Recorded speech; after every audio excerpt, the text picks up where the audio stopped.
ठीक है बच्चों, तो स्टार्ट करते हैं। कल जो हमने पढ़ा था उसे रिकॉल करेंगे, ठीक है, दोबारा पढ़ेंगे और बाकी नया टॉपिक स्टार्ट करेंगे। तो कल हमने क्या पढ़ा था, पारद के अष्टादश संस्कार, ठीक है। इसमें क्या क्या आता है, स्वेदन आता है, मर्दन आता है, मूर्छन आता है, उत्थापन आता है, पातन आता है, रोधन आता है, नियामन आता है और संदीपन या दीपन के नाम से पूछा जाता है, ठीक है। ये इनको हम डिटेल में पढ़ेंगे। बाकी जो हम पढ़ने वाले हैं बाकी के 10 हैं उन्हें हम लोग सिर्फ नाम याद करेंगे। ग्रासमान, चारणा, गर्भध्रुति, ब्रह्मध्रुति, जारण, रंजन, सारण, क्रमेण, भेद और भक्षण। संस्कारों का विस्तृत वर्णन हम लोगों ने पढ़ा था। स्वेदन से क्या करते हैं, दोला यंत्र द्वारा, विधि द्वारा हम लोग स्वेदन करते हैं, ठीक है। वो कल लेक्चर में कवर कर लिया था। इसका मेन आपको क्या याद करना है कि इसका मेन पर्पस क्या है, मल शैथिल्य कारकम। ये पारद के जो सरफेस पर मल है उसे फुला देता है, ठीक है। जब भी हम लोग पानी में भिगा के अपने पैर वगैरह रखते हैं तो क्या होता है, मल फूल जाता है, ठीक है। दूसरा हम लोगों ने पढ़ा था मर्दन। मर्दन में क्या कर रहे थे हम लोग, मर्दन में बेसिकली क्या कर रहे हैं हम लोग, पारद को इष्टम मार्दगतम वही मल विनाशम, जो बाहर जो मल फूल गया था उसमें देखो पहले क्या करते हैं हम लोग, पैर को भिगो के रखे हैं, ठीक है। फिर पैर को भिगोने के बाद हम लोग किसी चीज़ से साफ़ कर देते हैं, तो वह मल विनाशनम, जो बाहर मल फूल गया है उसे हम लोग निकाल देते हैं, तो ठीक है। इसमें ये इंपॉर्टेंट था। इसमें ये क्या याद करना है आपको, मल शैथिल्य कारकम। दूसरे में याद करना वह मल विनाशनम, ठीक है। तीसरा हम लोगों ने टॉपिक पढ़ा था उत्थापन संस्कार। उत्थापन संस्कार में हमने क्या पढ़ा था, उत्थापन मतलब जो पारद मृत हो गया है, बिल्कुल मतलब काम के लायक नहीं रहा है या बिल्कुल इम्पोर्टेंट हो गया, उसे फिर से दोबारा पोटेंट करने के प्रोसेस को हम लोग उत्थापन कहते हैं, ठीक है। इसमें कौन कौन से यंत्र हैं पूरी विधि आपको बताई थी। तो आज हम लोग शुरू करने वाले हैं पातन संस्कार।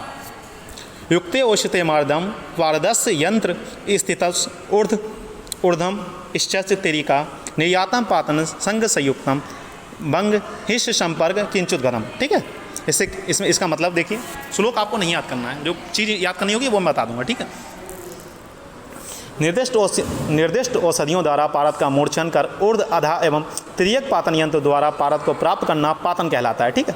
पातन से पारद में स्थित नाग वंग यानी लेड और टिन वाले जो इम्प्योरिटीज़ हैं वो दूर हो जाएंगे कहीं ना कहीं, ठीक है। इसके संपर्क से उत्पन्न कंचुक दोष नष्ट हो जाते हैं। पातन के हम लोग प्रकार पढ़ने वाले हैं। पातन के कौन से 3 प्रकार, ऊर्ध्व पातन, अधा पातन और त्रियक पातन पढ़ने वाले हैं, ठीक है। और ऊर्ध्व पातन में क्या होता है, जब हम लोग पारद की में नीचे के पात्र में पारद है, ऊपर के पात्र में क्या करता है, ऊपर के पात्र में त्योधर यंत्र है, देखो इस टाइप का, ये देखो ये त्योधर यंत्र है, या फिर ऊपर गीला कपड़ा भी रख सकते हैं, ठीक है। कई किताबों में गीला कपड़ा का भी वर्णन किया गया तो वो भी सही है, ठीक है। कुछ लोग त्योधर यंत्र रखते हैं, कुछ लोग गीला कपड़ा रखते हैं, ठीक है, दोनों सही हैं। उसके बाद हम लोग पढ़ते हैं अधा पातन। देखो अगर 5 नंबर में आता है पातन, अगर पातन संस्कार सिर्फ 5 नंबर में आता है तो ठीक है, तो आप डायग्राम बनाएंगे, सिर्फ इतना लिखा है वो लिखेंगे। अगर 10 नंबर में आता है फिर उस ऊर्ध्व पातन, अधा पातन और त्रियक पातन को डिटेल करेंगे हम लोग, ठीक है। 5 नंबर में आता है तो दो पन्ना हो जाएगा, डायग्राम से ही बना देंगे, 2 पन्ना काफ़ी है, ठीक है। अगर 10 नंबर में आता है क्वेश्चन पातन संस्कार, क्योंकि बहुत इंपॉर्टेंट, पिछले कई पेपरों में कई बार 10 नंबर में पूछा जा चुका है, इसलिए हम लोग इसे डिटेल में पढ़ेंगे। कहीं आपके में भी आ गया, क्योंकि टीचर तो वही है, बस सिलेबस चेंज हुआ है। और ऐसा नहीं कि बुकाएँ कि इस परिभाषा प्रकरण 10 नंबर का, सीधा पातन ही उठा लिया 10 नंबर का, तो वो दे सकते हैं, ठीक है। कि नीचे के पात्र में पारद होता है और ऊपर नीचे से अग्नि देते हैं, पारद ऊपर के पात्र में प्राप्त करते हैं, ठीक है। अधा पात्र में क्या होता है, पारद जो होता है ऊपर के पात्र में होता है, फिर उसे हम लोग भूमि में, वो पूरी प्रोसेस बताऊंगा, ये पढ़ाऊंगा आधा पातन, ठीक है। मैं पारद ऊपर के पात्र में होता है, अग्नि भी ऊपर से दी जाती है तथा नीचे के पात्र में जल होता है, उसमें आधा पारद एकत्रित होता है। त्रियक पातन में क्या होता है, मैं एक पात्र मतलब डिस्टिलेशन अपैरेटस देखे, और डिस्टिलेशन अपैरेटस की तरह होता है त्रियक पातन, ठीक है। डिस्टिलेशन अपैरेटस तो देखे होंगे आप लोग 10th 11th 12th में, ठीक है, वही होता है एक तरीके से। में एक पात्र में नली से जुड़ा होता है जिसमें अग्नि पर रखा जाता है, एक पात्र में नली से जुड़ा होता है जिसके संपर्क से आने से पारद द्रवभूत होकर एकत्र हो जाता है, ठीक है। ताम्रपातन आज सच इंपॉर्टेंट नहीं है, एग्जाम्पल सिर्फ मैंने तुम लोगों को समझाने के लिए कहा है। इसमें क्या होता है, 3 भाग पारा लेते हैं, 1 भाग ताम्र चूर्ण लेते हैं, नींबू सूरज से भावना देकर पिष्टी बना ले। नींबू सूरज से शुष्क हो जाने पर डमरू यंत्र द्वारा ऊर्ध्व पातन, आधा पातन एवं त्रियक पातन यंत्र द्वारा, जब ताम्र पातन हम लोग जब ताम्र धातु पढ़ेंगे वहाँ पर ये वाला आएगा काम, तो यहाँ से याद कर ले जाओगे तो वहाँ नहीं पढ़ना पड़ेगा। त्रियक यंत्र द्वारा त्रियक पातित कर लें। इस तरह ताम्र के साथ पिष्टी बनाकर पातित किया हुआ पारा नाग वंग आदि अन्य धातुओं को ताम्र में छोड़ देता है और एवं स्वयं योगी की आदि सभी दोषों से मुक्त होकर शुद्ध रूप में आ जाता है। मतलब जितनी भी इम्प्योरिटीज़ हैं वो ताम्र में छोड़ देगा, अपने आप प्योर हो जाएगा, ठीक है। हम लोग इन्हें डिटेल में पढ़ेंगे, ऊर्ध्व पातन, अधा पातन और त्रियक पातन 10 नंबर के लिए। ये सिर्फ 10 नंबर के लिए, अगर 5 नंबर के लिए आता तो ये जो मैं पढ़ा रहा हूँ आगे वो नहीं लिखना है, ठीक है। अगर 5 नंबर में क्वेश्चन, लेकिन अगर 10 नंबर में आता तो लिखना है। डमरू यंत्र के नीचे वाले पात्र में ताम्र चूर्ण के साथ बनाए गए पारद की पिष्टी को रखते हैं। ऊपर वाले पात्र के ऊपर बाहरी पेंदे पर एक मिट्टी द्वारा अलाबल बनाया जाता है। ये देखो इस टाइप का, इसके ऊपर कपड़ा भी रख सकते हैं, मैंने कहा था कपड़ा या गीला वस्त्र रखें, और नीचे से तीव्र अग्नि देते हैं। नीचे की तीव्र अग्नि से पारद वाशीभूत माने एवोपरेट होकर ऊपर के पात्र में एकत्र हो जाता है, जिसके बाद में पारद स्वंग शीत हो जाने पर संधि बंधन खोलकर ऊपर देखो स्वंग, बाद में सब कुछ ठंडा हो गया, प्रोसेस ऊपर आ गया, एकत्रित हो गया। फिर हमें आराम से ठंडा करना है। ठंडे होने के बाद पारद ऊपर जो पारद एकत्रित हुआ उसे इकट्ठा करना। इससे क्या हो, पारद जो नाग वंग आदि दोष होते हैं वो नहीं उसमें आ जाएंगे। ठीक है, यही बताया गया। वैसे आधा पातन में क्या करते हैं, प्रोसेस सेम है, मतलब मेथड भी सब कुछ सेम है, खाली इसमें क्या होता है ऊपर से नीचे की ओर पारद आता है। ठीक है, नीचे क्या होता है जल की ओर, जल में जाके पारद एकत्रित होता है। ठीक है, चलो किताबी भाषा समझते हैं। किताबी भाषा क्या, ऊर्ध्वपातित पारद एवं ताम्र चूर्ण निर्मित पेष्टी को ऊपर के पात्र के भीतर तल में लेप करें। दूसरे नीचे के पात्र में नीचे के पात्र में क्या करते हैं हम लोग जल भर लेते हैं। ठीक है, फिर ऊपर से हम लोगों को अग्नि देनी। अग्नि देने से क्या होगा, ऊपर वाला जो पात्र होगा वाष्पित होकर नीचे आएगा, जल में एकत्रित होगा। फिर जल को क्या करते हैं, जल को छान लेते हैं। जल को छानने के बाद हम लोग अपना जो शुद्ध पारद है वो प्राप्त करते हैं। त्रियक पातन में क्या होता है, डिस्टिलेशन अपैरेटस की तरह होता है। यहाँ पर पारद भर दिया, पारद के साथ हमने कुछ औषधियाँ भर दी, फिर हम लोग इसे इवोपरेट करते हैं। इवोपरेट करने के बाद इधर साइड में इस वाले पात्र में जल एकत्रित कर दिया।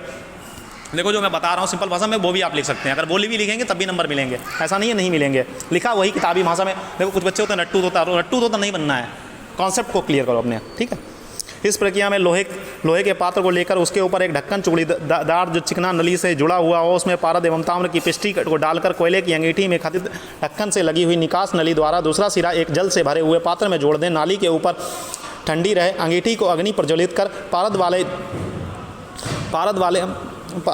पात्र को पारद वाले पात्र है, ये पात्र है, पाव नहीं है, पात्र। ठीक है, पारद वाले पात्र को तीक्ष्ण अग्नि दें। पारद अग्नि से वशीभूत होकर नली में से होता हुआ जल वाले पात्र में शीतलता पाकर द्रव्य रूप में एकत्रित हो जाता है। इस विधि से पारद की गति त्रियक होती है, अतः इसे त्रियक पातन कहते हैं। जब पारद दूसरे जल में आ जाए तो स्वंग सूत होने पर निकालकर उसे निथार लें, मतलब छान लें। ठीक है, निथार का मतलब होता है छान। इसे हम लोग पढ़ने वाले बोधन संस्कार, बोधन या रोधन, देखो बोधन के नाम से भी आ सकता है, रोधन के नाम से भी आ सकता है, इसलिए दोनों लिखे हुए हैं। स्वेदन से पातन तक की प्रक्रियाओं के फलस्वरूप पारद कलाकांत मंद पृष्ठ एवं मरना सच हो जाता है, मतलब बिल्कुल इंपॉर्टेंट हो गया बिल्कुल। ठीक है, फिर से उसे वीर तथा उत्कृष्ट बनाने के लिए जो संस्कार किया तो उसे बोधन संस्कार कहते हैं। श्रेष्ठ अम्बुज, देखो कि MCQ में पूछ सकता है श्रेष्ठ अम्बुज क्या है। ठीक है, पेपर में वहाँ पूछ सकता है श्रेष्ठ अम्बुज क्या है। के साथ पारद का बोधन संस्कार कर लेने से पारद के मुख उत्पन्न हो जाता है। श्रेष्ठ अम्बुज के साथ पारद का दोला यंत्र विधि से स्वेदन कर देने से पारद वीर्यमान हो जाता है। श्रेष्ठ अम्बुज क्या है, ये पेपर में पूछ सकता है, हो सकता है अगर अच्छा पेपर बनाना हुआ उसे, अगर अच्छा कोई एग्जाम में बन गया कॉन्सेप्चुअल वाला तो वो पूछ लेगा श्रेष्ठ अम्बुज क्या है। तो श्रेष्ठ अम्बुज बेसिकली होता है क्या, किसी का मूत्र लेना है, शुक्र लेना है, शोणित या सेंधव लवण से, जो इन सारी चीज़ों से हम लोग श्रेष्ठ अम्बुज ग्रहण करते हैं। ठीक है, का ग्रहण किया जाता है। देखो कॉन्सेप्ट से पढ़ोगे, कहीं से भी क्वेश्चन आ जाए कर ले जाओगे, रट के करोगे, कहीं से क्वेश्चन फंस गया अच्छा तो अटक जाओगे वहाँ पर। ठीक है, कॉन्सेप्ट से हम लोग पढ़ेंगे, एक एक कॉन्सेप्ट को क्लियर करेंगे कि एक एक शब्द का मतलब क्या है। श्रेष्ठ अम्बुज समझ गए कि क्या है। यहाँ पर मुख का अर्थ है, पारद का मुख उत्पन्न होगा, मुख का क्या अर्थ है, विभुक्षुक से है। विभुक्षुक मतलब उसकी भूख जो है पारद की बढ़ जाए, जिससे वो सारी चीज़ों को ग्रहण कर सके। देखो पारद में कहीं ना कहीं पारद में हम लोग करते क्या, पारद में और औषधियाँ मिला के उसे खिलाते हैं। ठीक है, स्वर्ण आदि का ग्रास लेने से पाचन की क्षमता बढ़ जाती है। इस क्षमता को पुनः बोधन संस्कार द्वारा बढ़ाया जाता है। ठीक है, आप जैसे स्वर्ण भस्म देती हैं, स्वर्ण भस्म तो ऐसे देंगे नहीं, तो पारद में मिला के हम लोग दे देते हैं। ठीक है, संस्कार विधि, तो संस्कार विधि क्या है देखते हैं किताबी भाषा में। पूरा प्रोसेस समझा दिया, आप पूरी किताबी भाषा समझते हैं। लवण के मतलब सेंधव लवण के घोल को 3 दिन तक रखने से पारद का रोधन हो जाता है। इसके देखो पहले बेसिकली क्या करना है, पारद को तुम्हें सेंधव लवण के साथ रखना है। सेंधव लवण क्या होता है, कोई भी चीज़ नमक के साथ रखोगे तो उसकी जो पोटेंशियल होगी वो कहीं ना कहीं बड़ी हो जाएगी। अब तुम्हें जैसे मैं एग्जांपल दे रहा हूँ, जैसे तुम्हें 3 दिन तक खाना ना दिया है और सिर्फ नमक वाला पानी दिया है, तो नमक वाला सिर्फ पानी दिएगा, उससे क्या होगा, तुम्हारी भूख जो होगी वो कई गुना बढ़ जाएगी। ठीक है, इस तरीके से पारद की भी भूख बढ़ जाती है। ठीक है, इस तरीके से समझ सकते हो इस कॉन्सेप्ट को। ठीक है, इसके लिए पारद एक बड़े पात्र के घड़े के भाग में सेंधव लवण तथा 3 भाग जल डालकर घड़े के मुख बंद कर 3 दिन तक रखा जाता है, जिससे पारद मंदता को त्याग कर वीर्यवान हो जाता है। मतलब ये वो क्या, पारद जो मंद हो गया था, आपने इतने संस्कार किए, इतनी बार उसे मारा, आग ही में जलाया, कहीं ना कहीं किसी चीज़ को आग में जलाओगे तो उसकी पोटेंसी कम हो जाती है। अब वही चीज़ अगर नमक में डाला तो उससे पोटेंसी कहीं गुना बढ़ गई है। 4th डे पर निथार मतलब छानकर पारद को प्राप्त करें। हम लोग पढ़ने वाले नियामन संस्कार। नियामन संस्कार क्या होता है, किसी चीज़ को नियम में लाना एक तरीके से। बोधन संस्कार से प्राप्त बल वीर्यवान चपल की निवृत्ति के कारण जो स्वेदन आदि संस्कार किया गया था उसे नियमन। अब तुमने वीर्यवान किया सेंद्र लवण से, अब सेंद्र लवण से वीर्यवान इतना हो गया कि वो मेडिकल यूज़ के लिए इस्तेमाल ही नहीं कर सकता, अब उसे नियम में लाएंगे। मतलब जैसे अगर कोई बच्चा बहुत ज़्यादा बिगड़ा हुआ है, जैसे बच्चे को तुमने बिगाड़ने की कोशिश की, अब वो इतना ज़्यादा बिगड़ गया कि क्लास में बिल्कुल अति जोत रहा है, तो उसे थोड़ा सा उसे डांटेंगे, नियम में लाएंगे कि हाँ बेटा इतना ही बिगड़ना है आपको। इस तरीके पारद भी बिगड़ चुका है, तो पारद को भी हम लोग अपने उसके असली रूप में लाएंगे। नियमन संस्कार हेतु कथित औषधियों का कल्क रखकर कांजी में 3 दिन तक शोधन कर देने से पारद अपना चपल तो मतलब जो चंचलता होती है, मतलब जिसे कहते हैं मतलब जो साइड इफेक्ट मतलब करने लगता है कहीं ना कहीं, अगर इतना तीक्ष्ण पाल जाएगा तो आधे ऑर्गन्स को डैमेज कर देगा, वो वाला गुण खत्म हो जाता है। संस्कार विधि आपको बता दिया, पूरी ऊपर पढ़ा चुका हूँ, ठीक है। नियमन देखो, नियमन के लिए लहसुन, सेंधा लवण, भृंगराज, सिर्फ आप सेंधा लवण याद रखो, ज़्यादा इतनी सारी चीज़ें याद करो फिर कन्फ्यूज हो जाएगा, ठीक है। सिर्फ सेंधा लवण याद रखो। देखो सेंधा लवण ऊपर वाले में भी दे रहे थे, सेंधा लवण इसमें भी दे रहे हैं। तो उसके बाद क्या करते हैं हम लोग, दीपन संस्कार। दीपन क्या, पारद को विभुक्ष करने के लिए जो संस्कार किया था उसे संदीपन संस्कार कहते हैं। अब यहाँ पर हमने क्या किया, हो सकता है नियमन संस्कार करते करते नियम में लाते थे बच्चा बहुत सीधा हो गया, अब बच्चे को थोड़ा बिगाड़ना भी है, इतना सीधा हो गया कोई उसे कुछ कह रहा है तो जवाब ही नहीं दे पा रहा, तो इतना भी सीधा बच्चा नहीं होना चाहिए। बच्चे का मतलब होता है पारद, ठीक है, यहाँ पर बच्चे का मतलब पारद है। अब बच्चे के वहाँ पेपर में मत लिख के आना वरना नंबर कट जाएंगे, ये सिर्फ आप लोगों को समझाने के लिए है कि अगर कोई बच्चे को बिगाड़ना है। अब कोई बच्चा बिगड़ गया है तो टीचर क्या करता है, टीचर उसे सही कर रहा है, अब वो इतना सही हो गया, इतना सीधा हो गया कि मतलब कुछ कर ही नहीं रहा है, और टीचर कह रहा उसे कोई कुछ कह रहा है, कोई मार रहा है, कुछ भी, वो जवाब ही नहीं दे रहा है, इतना सीधा हो गया। तो टीचर कह रहा है नहीं बेटा आपको इतना नहीं सीधा होना है, आपको थोड़ा तो बिगड़ना होगा। कोई अगर कह रहा है वो आपके बारे में उल्टा सीधा बेफालतू में, तो आपको जवाब देना है।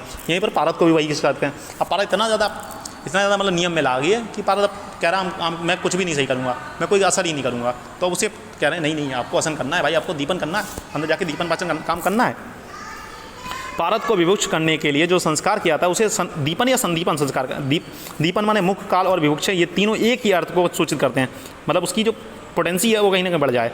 दीपन से पारद विभुक्ष बढ़ती है, जैसे भूखा अन्न को शीघ्र खा लेता है, उसी प्रकार दीपन संस्कार से पारद ग्रास लोलप होगा, स्वर्ण आदि के ग्रास को शीघ्र ही ग्रहण कर लेता है। इसमें क्या करता है, मतलब स्वर्ण आदि उसे खिला रहे हैं तो नहीं खा रहा है वो, मतलब वैसे क्या होता है शुद्ध अगर पारद निकालोगे तो बहुत जल्दी खा लेता है। फिर हमने नियमन करने के बाद इतना नियम मिला दिया, वो ले ही नहीं रहा स्वर्ण आदि, और स्वर्ण आदि को हमें रोगी में इंड्यूस करना है, तो पारद की बहुत अच्छी तीक्ष्णता होती है, बहुत अच्छा कर सकता है पारद के साथ देते हैं।